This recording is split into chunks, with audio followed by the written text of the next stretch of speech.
ሰበር ማምሻውን የፌዴራል ፖሊሶች ወደ ቴዲ አፍሮ ቤት ሄደው እንደነበረ ተሰምቷል። ወደዛ የሄዱትም የቴዲ የረጅም ጊዜ ጓደኛ የነበረውን ዲጄ ዊሽ እንፈልገዋለን በሚል እንደሆነም የመረጃ ምንጮች ለዛሀበሻ ገልጸዋል። እንደ ምንጮቻችን ገለጻ ወደ 6 የሚሆኑ የፌዴራል ፖሊስ አባላት ቴዲ አፍሮ ቤት በመሄድ ዲጄ ዊሽን እንፈልገዋለን ጥያቄና እንወስደዋለን በሚል ለመግባት ሙከራ አድርገዋል።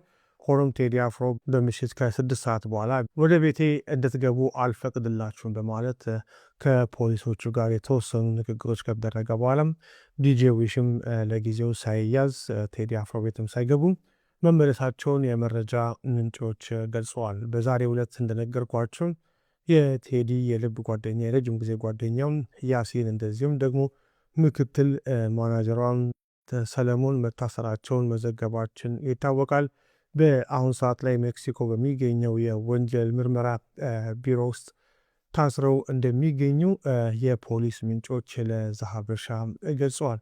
ጉዳዩን እየተከታተሉ ለእናንተ እናደርሳለን። በዚህ በቴዲ አፍሮ ዙሪያ ያሉ ሰዎች ላይ እየደረሰ ያለው የእስር ዘመቻ ብዙዎችን እያነጋገረና ብዙ ጥያቄዎችንም እያስነሳ ይገኛል። እስኪ እናንተ በጉዳዩ ላይ ያላችሁን አስተያየት በኮመንት ላይ እናንብበው።